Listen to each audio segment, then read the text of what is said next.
폭발음과 함께 천막이 갈라진다. 연기가 자욱한 훈련장에 총성이 난무하는 가운데 미육군 병사들이 땅에 엎드려 소리친다. 좌측에서 적 기갑부대 접근. 철수, 철수. 미군 소대장이 당황한 표정으로 무전을 잡지만 한국군 부대는 전혀 다른 행동을 취한다. 오히려 전진한다. 총성 속으로, 폭발 속으로. 한 물러서지 않고. 대체 무슨 짓을 하는 거지? 미군 대령 로버트 윌슨은 믿을 수 없는 광경을 바라본다. 열세 상황에서 공격을 감행하는 한국군. 그리고 단 10분 만에 전세는 완전히 뒤집힌다. 불가능하다. 저들은 도대체 누구인가? 안녕하세요. 저는 로버트 윌슨입니다. 1985년 미 육군에서 영예롭게 퇴역한 대령이죠. 30년간 미군이야말로 세계 최강의 군대라고 굳게 믿었던 철저한 군인이었습니다. 서사실 저는 편견으로 가득 찬 사람이었습니다. 특히 아시아 군대들에 대해선 더욱 그랬죠. 한국군. 그들은 제 눈에 그저 미군의 도움이 필요한 존재들로만 보였습니다. 구식 장비의 영어도 제대로 하지 못하는 병사들이 어떻게 세계 최강 미군과 어깨를 나란히 할 수 있겠습니까? 하지만 그 편견은 1983년 팀스피릿 한미연합훈련에서 산산이 부서졌습니다. 그날 제가 목격한 것은 제가 알던 모든 군사 상식을 뒤엎는 충격적인 광경이었습니다. 겨울비가 내리는 을지 훈련장. 한미연합사의 대규모 모의 전투가 시작되려 하고 있었습니다. 북한의 전면 기습 공격 시나리오. 저는 제 전차 대대를 이끌고 방어선을 구축하고 있었죠. 우리 병사들에게 파고들라고 전달해. 그리고 한국군들은 알아서 따라오겠지. 그때까지 저는 한국군이 얼마나 대단한지 전혀 몰랐습니다. 그들이 제가 평생 본 군대 중 가장 놀라운 전사들이라는 것을. 그리고 그날의 경험이 제 인생을 완전히 바꿔놓게 될 거라는 것도. 이제 그 이야기를 시작하겠습니다. 정말 믿기 어려운, 하지만 분명히 제가 경험한 이야기를요. 1972년 봄, 제가 처음으로 한국 땅을 밟았을 때의 일은 지금도 선명하게 기억납니다. 서울 용산 미군 기지, 그곳이 제 편견의 시작이었죠. 베트남전이 막 끝난 시점이었습니다. 전쟁의 참담함에 지친 미군 병사들. 저 역시 피곤에 쩔어 있었죠. 그런 상태에서 처음 본 한국군은 실망 그 자체였습니다. 저게 정말 군대야? 첫 번째 인상. 낡은 헬멧, 해진 군복, 에밀 소총을 든 채 줄도 맞추지 못하는 모습. 심지어 행진할 때도 발이 하나도 맞지 않았어요. 제 부하들은 저들이 정말 베트남전에서 용맹하게 싸웠다는 게 믿기지 않는다며 킥킥거렸습니다. 저는 고개를 절레절레 흔들며 말했죠. 준장님, 한국군이 우리와 함께 훈련한다고요? 죄송하지만 그들이 우리 발목을 잡지만 않았으면 좋겠습니다. 한국군 연락관이었던 이상훈 소령이 저를 맞이했을 때였습니다. 그의 서툰 영어가 제 귀에 거슬리게 들렸어요. Thank you. 서. We are very happy to train with American Army. 제 옆에 있던 참모가 속삭였습니다. 대령님, 영어 실력이 저 모양이면 통신은 어떻게 하죠? 작전 수행이 가능할까요? 그러게 말이야. 이건 정말 골 아픈 문제가 될 것 같은데. 첫 합동 행군이 있었을 때였습니다. 새벽 5시, 영하 10도의 추운 날씨. 미군 병사들은 최신 방한복과 장비로 무장했지만 한국군들은 옷깃만 덮고 있는 얇은 야전상의 차림이었어요. 저들은 정신이 나간 거야. 행군이 시작되고 30분 만에 제 생각은 확신으로 바뀌었습니다. 한국군 병사들이 하나둘 낙오할 거라고 예상했거든요. 하지만 대령님, 보십시오. 한국군 병사들은 한 명도 빠지지 않았어요. 오히려 그들의 속도가 우리보다 빨랐습니다. 수만 번 거칠게 쉬지 않는 모습에 저는 당황했죠. 저런. 혹시 기계인가? 그날 밤 장교 클럽에서 술을 마시며 중국 주둔 경력이 있는 동료에게 물었습니다. 중국군도 이런가? 아니, 전혀. 중국군은 우리보다 훨씬 열악해. 그런데 한국군은 이상하다. 장비는 형편없는데 정신력이 괴물 같아. 이게 뭔지 모르겠어. 그 말에 술이 확 깼습니다. 혹시 제가 무언가를 간과하고 있는 건 아닐까? 아니야. 그럴 리가. 미군이 최고야. 한국군은 분명 우리의 보호가 필요한 존재일 뿐이야. 이런 편견이 제 마음속에 더욱 깊이 자리 잡았습니다. 그들이 제가 군 생활 30년 동안 본 어떤 군대보다도 더 강인하다는 것을 알게 되기 전까지는. 잠깐, 저게 뭐지? 식당에서 한국군 병사들이 밥을 먹는 모습을 보았을 때였습니다. 미군 병사들이 각자 음식을 골라 먹는 것과 달리 한국군들은 모두가 똑같은 양의 밥을 먹고 있었어요. 심지어 장교들도 예외가 없었습니다. 참 이상한 군대네. 계급 차별도 없나? 그때까지만 해도 저는 전혀 몰랐습니다. 바로 이런 철저한 평등 정신과 단결력이 한국군의 진정한 힘이라는 것을. 1978년 8월 18일. 그날은 제 편견이 처음으로 흔들리기 시작한 날입니다. 판문점에서 북한군이 미군을 도끼로 공격하는 잔혹한 사건이 벌어졌죠. 2명의 미군 장교가 목숨을 잃었습니다. 한반도 전체가 전쟁 직전의 긴장감으로 팽팽해졌어요. 전쟁 준비하라.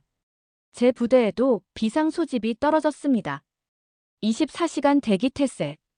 북한이 추가 도발을 감행할 경우 즉각 대응해야 했죠. 전 제 병사들에게 엄포를 놓았습니다. 이번이야말로 제대로 전쟁이 날 수도 있어. 긴장해. 하지만 걱정 마. 우리가 있잖아. 그러나 진짜 제가 본 것은 제 예상과 완전히 달랐습니다. 그 다음 날 새벽 북한 측에서 또 다른 움직임이 포착되었습니다. 판문점 인근에 북한군이 집결하고 있다는 첩보가 들어왔어요. 모든 군이 비상경계에 들어갔죠. 제가 GOP 최전방 경계 초소를 순찰하던 중이었습니다. 미군 초병 2명이 망원경으로 북한 지역을 바라보고 있었어요. 저 봐요, 대령님. 저들이 움직이고 있어요. 북한군 병사들이 우리 지역으로 천천히 전진하고 있었습니다. 명백한 도발이었죠. 미군 초병들은 당황했어요. 어떻게 대응해야 할지 몰랐던 거죠. 네, 대령님. 이럴 땐 어떻게 하죠? 총을 쏘면 전쟁이 터지는 거 아닌가요? 제 마음도 급했습니다. 잘못 대응하면 정말 전면전으로 이어질 수 있었으니까요. 그 순간 제 옆에 있던 한국군 GOP 경계병이 움직였습니다. 나 좀 지켜봐요. 한국군 이병우 상병이었습니다. 그는 침착하게 M1 소총에 총검을 꽂았어요. 그리고는 북한군을 향해 천천히 걸어갔습니다. 혼자서요. 이 미친. 저 병사 당장 돌아오라고 해. 하지만 한국군 중대장은 제 말을 가로막았습니다. 잠시만요, 대령님. 상병이는 제대로 하고 있습니다. 제대로? 이게 무슨 소리였죠? 한 명이 10명을 향해 걸어간다는 게. 그런데 놀라운 일이 벌어졌어요. 한국군 상병의 눈빛이. 저는 평생 그런 눈빛을 본 적이 없었습니다. 살해, 분노, 결의. 온갖 감정이 뒤섞인 그의 눈이 북한군 병사들을 관통하는 것 같았어요. 북한군 병사들도 그의 기세에 압도된 듯 보였습니다. 그들이 조금씩 후퇴하기 시작했어요. 아니, 그런데 이게 어떻게 가능하지? 상병. 그만. 한국군 소대장이 외쳤을 때 북한군들은 이미 철수하고 있었습니다. 단 한 명의 병사가 10명을 물러나게 한 거죠.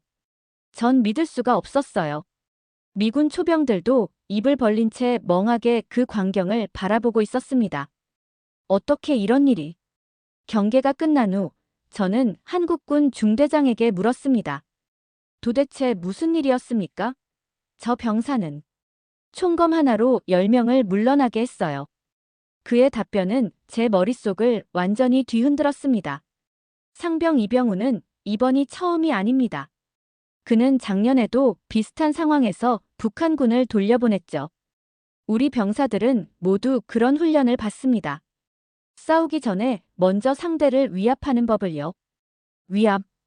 예, 대령님. 정신력으로 적을 제압하는 거죠. 우리는 후퇴를 모릅니다. 살거나 이기거나 둘 중 하나뿐이에요. 그날 밤, 저는 한국군에 대한 제 생각을 다시 정리해야 했습니다. 장비가 열악하다고, 영어를 못한다고. 하지만 저들의 정신력은 제가 본 그 어떤 군대보다 강했어요. 이들은 달라.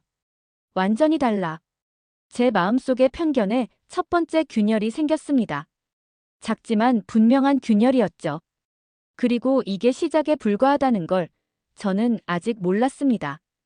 1983년 3월 팀 스피릿 훈련. 이것은 내 인생을 완전히 바꾼 순간이었습니다. 훈련 첫날 새벽 4시. 한반도 특유의 매서운 칼바람이 얼굴을 때리는 을지 훈련장. 북한의 전면 기습 공격 시나리오였습니다. 제 전차 대대가 주 방어선을 구축하는 임무를 맡았죠. 병사들, 방어선을 단단히 구축해. 한국군들은 알아서 따라오겠지. 저는 여전히 한국군을 과소평가하고 있었습니다. 그때까지만 해도요. 새벽 5시 정각. 모의전이 시작되었습니다. 북한군 역할을 하는 미군 헬기들이 전방에서 유도탄을 쏘아댔어요. 저는 무전을 잡고 외쳤습니다. 전체 병력 해당 위치에서 방어 태세 유지. 섣불리 움직이지 마라. 그런데 그때 저 오른쪽 측면에서 놀라운 일이 벌어졌습니다. 한국군 기계화 보병 대대가 방어선에서 빠져나와 전진하기 시작한 겁니다. 뭐 하는 짓이지? 저들이 미쳤나? 저는 즉시 무전을 걸었습니다. 한국군 부대장. 당장 그 무모한 짓을 멈추고 방어선으로 돌아와요. 당신들이 방어선을 무너뜨리고 있어. 그러나 한국군 김명섭 중령의 답변은 제 예상을 뛰어넘었습니다. 죄송하지만 거절합니다.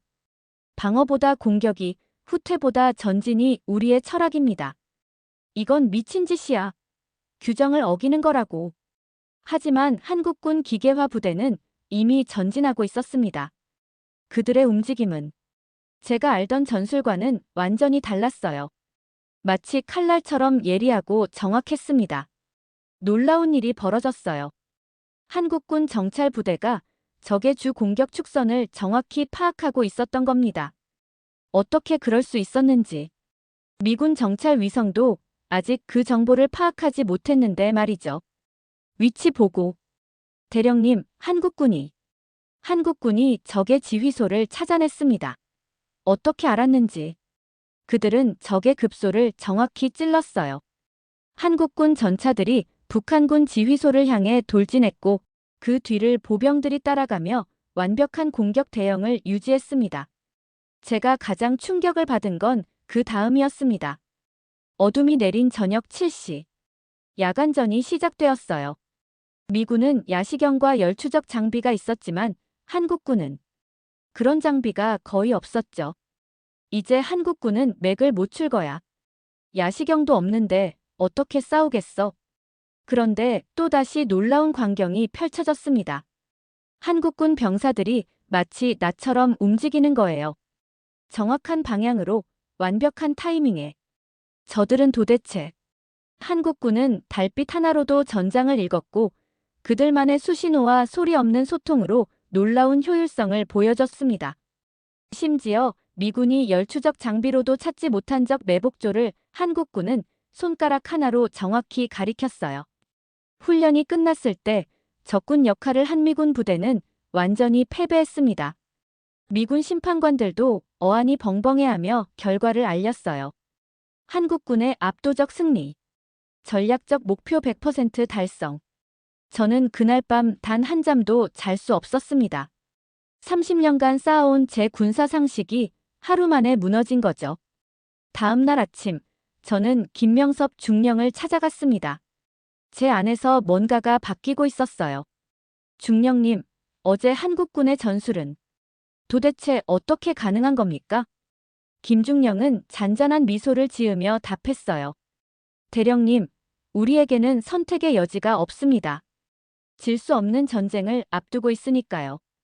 우리는 이 땅을 지켜야 합니다. 그것이 우리가 미군보다 더 절실할 수밖에 없는 이유입니다. 그 말에 제 가슴이 뜨거워졌습니다. 처음으로 한국군이 무엇을 위해 싸우는지 이해했어요. 편견이 사라진 자리에 진정한 존경이 자리 잡기 시작했습니다. 이제야 알겠군. 당신들은 진정한 전사들이야. 제 편견이 무너지는 소리가 제 귀에도 들렸습니다. 수천 개의 조각으로 산산이 부서지는 소리였죠.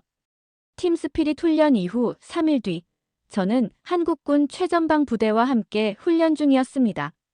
그날은 북한의 실제 도발 징후가 포착되어 전 주한미군의 경계 태세가 발령된 상황이었죠. 동두천 GOP. 북한과의 거리가 불과 몇 킬로미터밖에 안 되는 최전방 초소였습니다. 긴장감이 감돌았어요. 북한이 포병 사격을 준비하고 있다는 정보가 들어온 상태였거든요. 대령님, 곧 적의 포격이 시작될 겁니다. 한국군 제구사단 김주형 대위가 침착하게 보고했습니다. 그의 얼굴엔 두려움 대신 오히려 각오가 서려 있었어요. 미군 병사들은 벙커를 찾아 들어가는데 한국군 병사들은 오히려 전투 준비를 하고 있었습니다. 저들은 대체. 그때 포성이 울렸습니다. 북한의 122 곡사포가 전방 수백 미터에 떨어져 폭발했어요. 미군 초병들은 비명을 지르며 엎드렸죠. 저도 본능적으로 몸을 숙였습니다. 그런데 한국군은 달랐어요. 그들은 한 명도 숨지 않았습니다. 오히려 즉시 대응 사격을 준비했어요. 포병 준비. 좌표 확인. 김대위가 외치자 한국군 포병들이 정확한 계산으로 대응 사격을 시작했습니다. 그들의 움직임은 마치 연습해온 춤처럼 자연스러웠어요. 두 번째 포격이 시작되기 전에 이미 적의 포대를 무력화시켰죠. 도대체 어떻게 이렇게 침착할 수 있지? 전투가 끝난 후 저는 한국군 지휘부에서 차를 마시며 대화를 나눴습니다. 그때 들은 말은 제 인생관을 바꾸어 놓았어요. 대령님, 우리가 침착한 게 아닙니다. 우리는 그저 익숙한 것뿐입니다. 정준호 중령작전 참모의 말이었습니다. 익숙하다. 네. 우리는 언제나 전시 상황에 살고 있습니다. 북한은 우리의 일상을 위협합니다. 어제도, 오늘도, 내일도. 우리에게 평화란 단지 총을 쏘지 않는 상태일 뿐입니다. 그의 말에 저는 충격을 받았어요. 미군인 저에게 전쟁은 특별한 상황이었지만 한국군에게는 일상의 일부였던 거죠. 다음 날 한국군 장병들과 함께 식사를 하게 되었습니다. 미군 식당과 달리 한국군 식당은 모두가 똑같은 밥을 먹었어요. 장성도 병사도. 점심시간 중에 일어난 일은 제게 또 다른 충격을 주었습니다. 젊은 한국군 이등병이 갑자기 쓰러졌어요. 극심한 열로 의식을 잃은 상태였죠. 한국군 위생병들이 달려왔지만 더 놀라운 건 동료 병사들의 반응이었습니다. 자신의 식사를 중단하고 모두가 병사를 둘러싸며 걱정했어요. 심지어 중대장까지 달려와 그의 손을 잡았죠. 김일병, 괜찮니? 잘 버텨라. 그 장면이 제 심장을 울렸습니다. 미군에서는 계급이 명확한 위계 질서를 만들었는데 한국군에서는 계급을 넘어선 진정한 전우애가 있었어요. 의무대에서 치료를 마친 후 그 이등병이 제게 다가왔습니다. 제가 폐를 끼쳐 죄송합니다. 외국 장교님께까지 걱정을 끼쳤네요. 아니야, 괜찮아. 건강은 좀 나아졌니? 네, 이제 괜찮습니다. 빨리 전투에 복귀하고 싶어요. 전투에 복귀? 지금은 훈련인데. 그의 답변은 저를 다시 한번 놀라게 했습니다. 훈련과 실전은 우리에게 같은 거예요. 우리는 항상 준비되어 있어야 하거든요. 그날 저녁, 저는 제 일지에 이렇게 적었습니다. 오늘 나는 진정한 군인들을 만났다. 그들은 단순히 명령을 따르는 병사가 아니라 자신이 지켜야 할 것을 아는 전사들이다.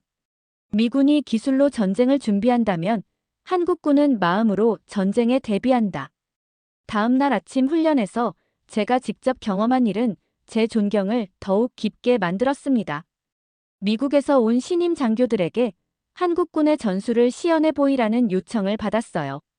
한국군 소대가 북한 중대를 상대하는 모의전을 보여주겠습니다. 1대 3의 열세였지만 한국군 소대장의 지휘는 예술이었습니다. 지형을 완벽하게 이용하고 병사들은 마치 하나의 유기체처럼 움직였어요. 전방 12시 방향 300m, 적 기동대. 한국군은 영어가 서툴렀지만 전투 중에는 손짓, 눈짓만으로도 완벽한 소통을 이뤘습니다. 미국 장교들이 이 광경을 보며 입을 다물지 못했어요. 10분 만에 3배의 병력을 가진 북한군이 전멸했습니다. 한국군의 전술 전략이 미군의 교범을 뛰어넘고 있었던 겁니다. 시연이 끝난 후 저에게 다가온 한국군 정경철 소대장은 이렇게 말했습니다. 대령님, 우리는 단순히 훈련을 잘하는 게 아닙니다. 우리는 살기 위해 싸우는 법을 배운 겁니다. 여기서 지면 우리의 가족과 고향이 위험해집니다. 그 순간 저는 한국군이 최강인 이유를 마침내 이해했습니다. 그들은 단순히 군인이 아니었어요. 그들은 지켜야 할 것을 가진 수호자들이었습니다. 제 편견은 완전히 사라졌고 그 자리를 깊은 존경이 채웠습니다. 이제 저는 확신하게 되었죠. 한국군은 제가 본 군대 중 가장 강한 전사들이라는 것을. 한국에서의 6개월 임무를 마치고 미국으로 돌아온 지 일주일 후 저는 펜타곤에서 고위 장성들 앞에서 보고하게 되었습니다. 그 자리에서 제가 한 말은 평생 잊지 못할 겁니다. 장군님들, 저는 한국에서 세계에서 가장 뛰어난 육군을 보았습니다. 회의실에 정적이 흘렀어요. 많은 장성들이 어이없다는 표정으로 저를 바라봤죠. 대령, 그게 무슨 말인가? 미군이 세계 최강 아닌가? 저는 침착하게 계속했습니다. 우리는 기술로 승리합니다. 하지만 한국군은 정신력으로 승리합니다. 제가 본 그들의 전투력은 우리를 능가했습니다. 근거 없는 감상에 불과하다. 그때 제가 준비해온 비디오를 틀었어요. 팀 스피릿 훈련 영상. 숫자로 열세인 한국군이 우리 부대를 격파하는 장면이었죠. 3분짜리 영상이 끝나자 회의실에 다시 정적이 흘렀습니다. 이번에는 다른 종류의 정적이었어요. 한국군에 대한 제 평가는 편파적이 아닙니다. 이것은 사실입니다. 그날 밤 저는 평생 쓸 보고서를 정리했습니다. 한국군 전투력 분석 보고서. 첫 문장은 이렇게 시작했어요. 한국군은 현재 세계에서 가장 완성도 높은 보병 전투력을 갖추고 있다. 그들의 전투 효율성은 미군을 포함한 어떤 군대도 따라올 수 없는 수준에 이르렀다. 제 보고서는 파문을 일으켰습니다. 일부 고위 장성들은 격렬히 반발했어요. 하지만 실무진들 사이에서는 공감대가 형성되기 시작했죠. 그로부터 2년 후 미군은 실제로 한국군의 전술을 연구하기 시작했습니다. 특히 한국군의 야간 전투훈련법과 정신교육 방식을요. 제가 퇴역한 1985년 미 육군 참모총장이 저를 개인적으로 만났습니다. 윌슨 대령, 그대의 보고서가 우리 육군에 신선한 충격을 주었네. 한국군에 대한 재평가가 시작됐어. 하지만 여전히 많은 반발이 있을 겁니다. 그렇지. 자존심이 상하니까. 하지만 진실은 숨길 수 없는 법이야. 우리도 배워야 해. 그날 밤 저는 마지막 일지를 썼습니다. 한국군의 진정한 힘은 장비나 기술이 아니었다. 그것은 절박함이다. 그들에게 전쟁은 추상적인 개념이 아니라 현실이다. 그들은 지킬 가족이 있고 보호할 조국이 있다. 그래서 그들은 누구보다 치열하게 훈련하고 누구보다 끈질기게 싸운다. 우리 미군은 세계 어디든 갈 수 있지만 한국군은 단 한 곳, 조국만을 지킨다. 그 차이가 그들을 세계 최강으로 만든 것이다. 퇴역 후 20년, 제게 한 기자가 물었어요. 대령님, 지금도 한국군이 세계 최강이라고 생각하시나요? 저는 주저없이 답했습니다. 절대 그렇습니다. 기술은 발전하고 장비는 현대화되지만 전쟁을 대하는 그들의 자세와 정신력은 아무도 따라올 수 없어요. 한국군은 단순히 군대가 아닙니다. 그들은 국가 생존의 마지막 보루입니다. 제 편견이 무너진 자리에 생긴 것은 진정한 깨달음이었습니다. 한국군은 제가 알던 모든 군대와 다른 특별한 존재였던 것이죠. 이제 60년이 넘은 제가 여전히 이 이야기를 하는 이유는 단 하나입니다. 편견은 진실을 가리지만 진실은 결국 드러난다는 것을 보여주고 싶어서입니다. 한국에서 보낸 그 6개월은 제 인생에서 가장 중요한 시간이었습니다. 그때 제가 배운 진정한 교훈은 이것이었어요. 군대의 진정한 힘은 무기에 있지 않다. 그것은 그들이 왜 싸우는지를 아는 전사들의 마음속에 있다. 재미있게 보셨나요? 오늘의 사연은 여기까지입니다. 구독과 좋아요는 영상 제작에 매우 큰 힘이 됩니다. 다음 시간 더 좋은 사연으로 찾아뵙겠습니다. 지금까지 이야기 보따리였습니다. 감사합니다.